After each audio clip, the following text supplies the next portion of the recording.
Hola, me da mucho gusto saludarles y darles la bienvenida a este programa, parte de la nueva temporada de Vindictas dedicada a la inter y transdisciplina. En esta ocasión nos acompañará Araceli Zúñiga, poeta visual y fundadora de la Bienal Internacional de Poesía Visual y Experimental en México. Acompáñenos. ¿Qué es la poesía visual? Considerando que a través del lenguaje, torrente sanguíneo poderoso, con su soporte más importante, la palabra, representamos ideas y conceptos, así como formas de vida muy concretas.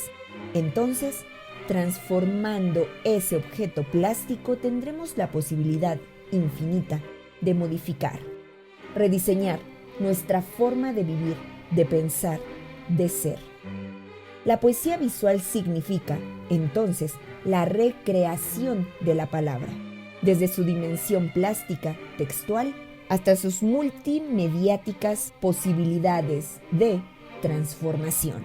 La propuesta fundamental de los artistas visuales e investigadores transdisciplinarios que participamos en Poesía Visual: búsqueda, exploración, investigación, divergencia.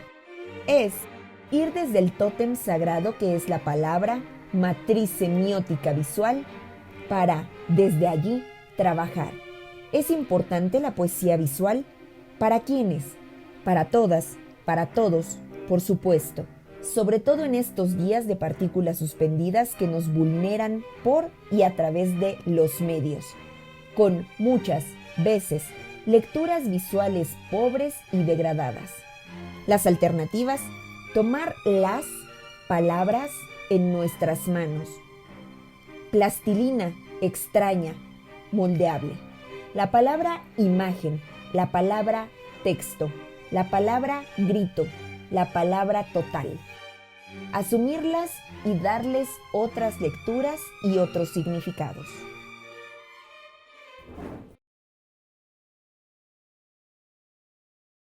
Araceli Zúñiga forma parte de la generación de los grupos, un cúmulo de colectivos que son un hito en la historia de nuestro país, colectivos que tuvieron una gran participación política y artística en una época marcada por dictaduras, golpes militares y, por supuesto, revoluciones. Es una figura clave en el desarrollo de la poesía visual y experimental en México. Y en 1982, junto con el colectivo 3, lanzaron una convocatoria internacional de arte correo, el poema colectivo Revolución, en colaboración también con César Espinosa, su compañero de toda la vida. Platiquemos con Araceli Zúñiga. ¿Qué tal? Hola, muy contenta de participar en este programa. Cuéntanos sobre el poema colectivo Revolución que antecede a las bienales.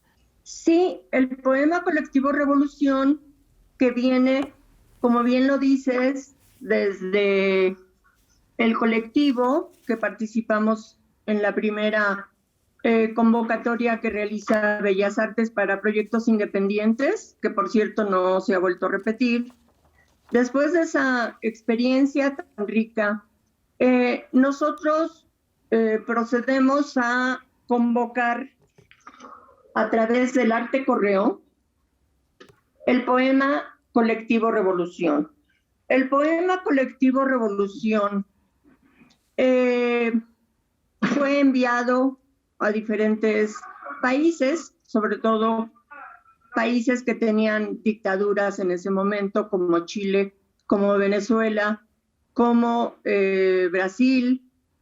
Lanzamos esa convocatoria al aire y, para nuestra sorpresa, recibimos un verdadero cúmulo de respuestas que venían poemas de todo el mundo.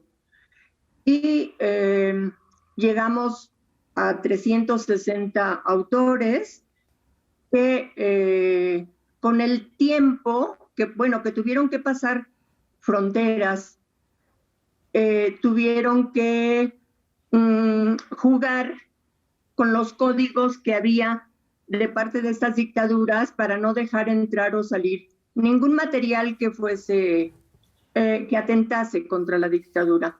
Los poetas se hacen cargo de esta situación y envían una serie de textos. Con el tiempo, Mauricio Marcín y Juan Caloca nos ayudan a rescatar este poema colectivo que permanecía no en una caja de madera para archivos. Este poema sobrevivió por años abajo de nuestra cama. Es decir, nuestra cama es una cama que es una caja de madera hecha por un carpintero allí mismo, que tiene varios cajones enormes, y allí durmió el poema colectivo Revolución hasta que puede salir a la luz y se presenta en el Museo de la Ciudad de México junto con autores pues muy prestigiados. Realmente fue maravilloso. El poema colectivo Revolución nos dio la posibilidad de jugar con qué era una revolución. Voy a comenzar con lo que nosotros consideramos una revolución. Pues una revolución es esta poesopa instantánea que originalmente fue propuesta por Marcel Duchamp en 1958 y que retoma Adolfo Patiño. ¿Qué consideran al ver este sobre de Patiño? ¿Cómo lo consideran? ¿Una receta convencional? Pues bueno, no lo es. En realidad es una revolución. ¿Qué pasa con esta cajita que contiene una serie de poemas que son dulces? Cada poema se abre y contiene adentro pequeños poemas que podemos leer de una manera deliciosa, que podemos saborear de una manera deliciosa, como si fuese un caramelo. Estos poemas, este jardín de caramelos, ¿es una cajita que contiene caramelos? Pues no, es una revolución. Quedémonos con esta imagen que nos estás mostrando, y esto me recuerda que este archivo, este acervo, que como muchos acervos en nuestro país han sido generados, custodiados por los artistas, y me recuerda mucho esta frase que mencionas en algunos de tus textos, que los archivos son de quienes los respiran. Vamos a ver un video y volvemos a nuestra conversación. Es interesante notar cómo en estas relaciones interdisciplinarias e intermediales que estamos tocando aquí en Vindictas, una muy puntual que nos sirve mucho para entender estos cruces es precisamente la que relaciona visualidad con lenguaje, y específicamente el trabajo de la poesía visual para atender a otro tipo de materiales iconotextuales, a otro tipo de entendimiento, ahí en donde está ese cruce entre el texto y la imagen y lo que ese cruce puede producir. Pareciera que la poesía visual, junto con sus colindantes, digamos poesía sonora, otro tipo de poéticas expandidas, por supuesto las vocalidades extendidas, las que tocan a la voz, la poesía visual guardó y ha estado trabajando una relación intrínseca entre esta imagen con la que trabajamos todo el tiempo en otras áreas, dígase las artes visuales, la performatividad, y el lenguaje que extiende y va más allá del papel, que extiende y va más allá del muro, y que puede en verdad producir otro sentido de nuestro hablar y de nuestro ver. ¿Qué se produce en esa intersección? Será interesante ver hasta dónde pueden llegar también los estudios al respecto y hasta dónde puede llevar la labor del quehacer iconotextual para abrir mundos posibles. Araceli, las increíbles anécdotas que nos cuentas en este libro de 2017 que editó el Museo del Chopo, La mirada transgresora, acerca de toda la historia de la Bienal Internacional de Poesía Visual y Experimental, y también en este libro, Arte Correo, editado por el Museo de la Ciudad de México para una curaduría que hizo Mauricio Marcín, que ya mencionaste, da cuenta de una historia de vida, de una experiencia larguísima en los cruces de umbrales entre medios y disciplinas, especialmente la poesía visual y experimental en nuestro país. Así es. ¿Cuál es la relación entre la poesía, el arte en general y las transdisciplinas? Bueno, pues esa posibilidad infinita de eliminar fronteras, de poder jugar con todos estos conceptos que durante toda la vida de la humanidad han estado interrelacionados de una manera entrañable para todos los científicos y para todos los artistas. Sin esta mirada del hermano mayor que nos ha impedido el placer de jugar buscando. Entonces, creo que desde que comenzamos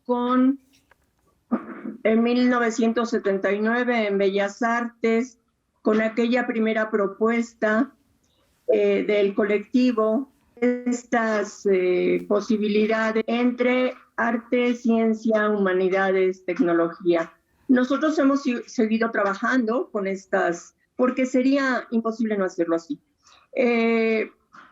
El correr de los tiempos ha ido confirmando cómo no existen estas divisiones entre lo que sería el arte y lo que es la ciencia.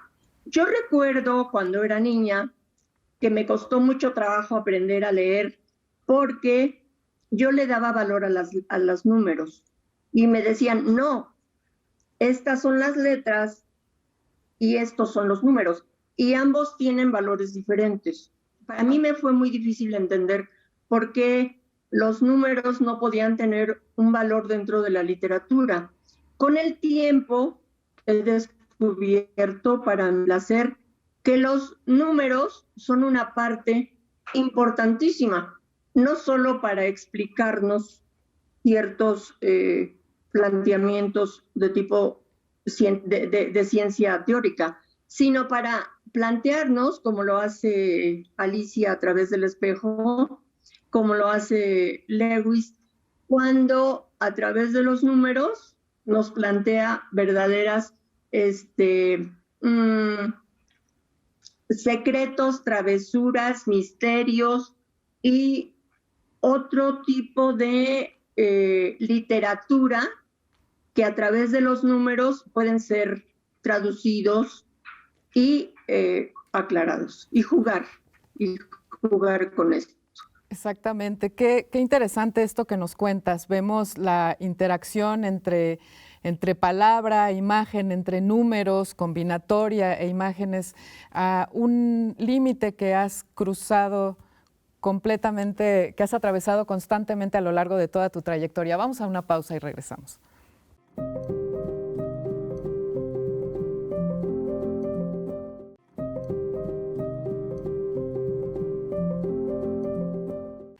Hoy en día una gran cantidad de artistas se autodefinen como transdisciplinarios o interdisciplinarios. Es por eso que es tan importante conocer las experiencias de vida como la de Araceli Zúñiga, quien ha llevado a cabo toda una trayectoria en la experimentación en estos cruces.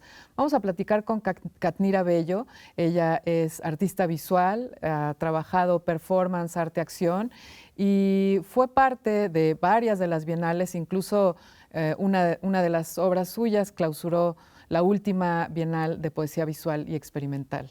Platiquemos con Katnira. Hola, Katnira, ¿cómo estás? Hola, Tania. Hola, Araceli. Gracias por la invitación. Me gustaría platicar un poquito sobre las bienales en relación a esto de lo que fue para muchos artistas de mi generación, que apenas estábamos en formación, algunos no estábamos ya necesariamente produciendo en ese momento. Mi primer encuentro con las bienales fue la del 96, que fue una bienal enorme que tenía eventos por toda la ciudad, en San Carlos, el Museo del Chopo, TV UNAM, en el Politécnico, en el Casco de Santo Tomás, y había toda clase de arte. Había libro objeto, imágenes, poesía visual, poesía sonora, videos, performance, y era un asunto muy rico poder ver toda esta cantidad de propuestas dentro de un solo evento, que se conjugaban bajo la etiqueta muy, muy abierta de poesía visual, ¿no? Y después, un par de años después, tuve el gusto de que me invitaran a participar en el 98 y pude presentar ahí una pieza de instalación, también con piezas gráficas. Y una de las cosas como muy interesantes de mi relación con la Bienal ha sido que siempre he tenido ahí la oportunidad de presentar otras piezas que quizá en algunos otros espacios no es tan sencillo, porque la mayor parte de mi trabajo se conoce como fotografía o performance arte-acción. Y cuando quieres presentar otra cosa, como que es un asunto raro para quien lo recibe, ¿no? Y sin embargo, Araceli y César son muy abiertos cuando les dices, es que ahora quiero hacer un video sonoro. Pues venga, tráelo, porque les interesa mucho siempre la novedad, la experimentación. Han estado abiertos a eso, creo que siempre. Entonces, resultaba presenciar las bienales de poesía visual, ver un sinfín de posibilidades a las que se podía también abrir uno, ¿no? En este sentido, para mí fue muy formativo poder asistir primero como espectadora y después como participante. Y bueno, en este sentido también quisiera dar las gracias a Araceli y a César por toda esta gran labor de difusión, de organización, de locura. Y Maris Bustamante me propuso presentarme a los organizadores de la Bienal de Poesía Visual, y yo pensé que iban a ser 10 personas, ¿no? Por lo menos 12. Y cuando supe que eran solo ellos dos, me pareció una súper hazaña, ¿no? Entonces, les tengo una gran admiración a los dos desde entonces. Y bueno, pues muchas gracias por sus maravillas, ¿no? Sería todo lo que tendría que decir. Muchas gracias, Katnira, a ti por tus palabras. Y sí, efectivamente, el canon, las disciplinas, los lenguajes artísticos se constituyen muchas veces por exclusión, por diferenciación, y a veces construyen barreras que parecerían infranqueables, ¿no? Y este tipo de proyectos como la Bienal Internacional de Poesía Visual y Experimental y el increíble archivo que han construido Araceli y César contribuyen precisamente a que los artistas de nuevas generaciones aprendan y se desarrollen y experimenten precisamente en estos umbrales de cruce, como es el caso de la trayectoria tuya, Katnira. Muchas gracias. Y pues vamos a un corte. Parece fundamental sumar a esta labor que anunciamos hoy de nuestra vindicta invitada, en términos de los cruces entre imagen y texto y de la potencia de las poéticas visuales, sumar la perspectiva de género a esta labor complejiza la discusión, la enriquece y, por supuesto, marca una diferencia que es bien importante nombrar, y que es que el canon, aún siendo estas poéticas experimentales, aún siendo estas poéticas en su momento altamente radicales para la discusión que en su momento se llevaba a cabo, sí marcaron un canon masculino. La poesía concreta, la poesía visual, todo el cúmulo de posvanguardias en literatura y en literatura extendida ha sido normalmente un canon masculino, y ha sido esos nombres de varones cuyo trabajo es también muy valioso, pero que han borrado muchos de estos otros nombres que desde hace muchas décadas trabajaron con estas visualidades y con estos cruces disciplinares. Sumar la perspectiva de género a una revisión histórica para las poéticas visuales es fundamental, y eso es también un trabajo que toca a Vindictas. Araceli, has habitado estos cruces entre la imagen, la palabra, la experimentación por casi 60 años. Hay unas anécdotas increíbles que tienes en la organización de la Bienal de Poesía Visual y también con todo lo que ha sido la generación, la recuperación y el destino de este archivo que constituye el poema colectivo Revolución. ¿Quieres compartirnos alguna de estas anécdotas? Bueno, tal vez la más importante, no solo para mí, sino para todos los participantes de la Bienal, que fue una Bienal que debo de enfatizar que fue internacional. Fue nuestra invitación a Dick Higgins, el precursor del performance en el mundo, con el grupo Fluxus en Nueva York, en los años 60. Él acepta, viene y se presenta en el Museo del Chopo. La presencia de Dick Higgins congregó a una multitud de artistas, tanto principiantes como ya con una trayectoria importante. ¿Por qué fue importante la visita de Dick Higgins? Porque él vino a presentarnos performances de los años 60, donde él inicia en Nueva York esta experiencia lúdica, maravillosa, realmente que muchas veces roza con la locura, como dice Katmira. Me encanta que Katmira mencione a la locura, porque realmente sin esa dosis de locura no veo cómo César y yo hubiésemos podido realizar estas bienales que significaron el tener una maestría rapidísima en organización, en financiamiento. Tuvimos siempre muy poco dinero, había que administrar muy bien ese dinero y lo hicimos. Me siento, bueno, pues me siento con palomita en ese sentido, porque cada centavo con el que contábamos fue empleado estrictamente para pagar. Tuvimos algunos apoyos oficiales. Debo de mencionar aquí el apoyo de la universidad a través del maestro Gonzalo Celorio. Maestro Celorio, muchas gracias. Fue cuando estuvo aquí el poeta portugués Antonio Aragão, que no podía con la altura de la Ciudad de México, él es portugués, y se puso tan grave el maestro Aragão que llegamos a pensar que él iba a fallecer. Él estuvo internado en el Centro Médico de la UNAM. Cuando el maestro es dado de alta, salimos por un pasillo rumbo al campus de la universidad y estaba lleno de médicas, médicos, enfermeras, enfermeros y todo tipo de personal que no entiendo cómo se enteraron de la presencia del maestro Aragão. Realmente el estar en la universidad, que sigue siendo un paraíso que debemos de cuidar y conservar, un paraíso para el conocimiento. Y entonces, cuando vamos saliendo con el maestro Aragão, se desata una serie de aplausos con la gente llorando.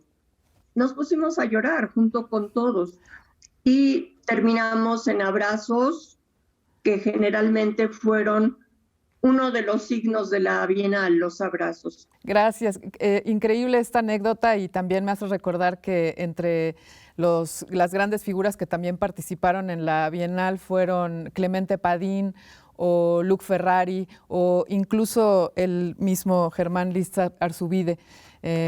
Y pues bueno, desde esta extensión que generosamente nos has prestado, la extensión de tu archivo, nos gustaría despedir este programa y agradecerte muchísimo tu participación y quedar contigo también para continuar esta conversación acerca de estos cruces entre medios, disciplinas y ámbitos en los cuales has sido una figura importantísima en México. Te agradecemos muchísimo haber estado con nosotros. Me gustaría terminar diciendo que Clemente Padín fue uno de los pilares de las bienales, por supuesto. Muchas gracias, Araceli, y muchas gracias a ustedes por acompañarnos. Nos vemos en un próximo capítulo de Vindictas Intertransdisciplina.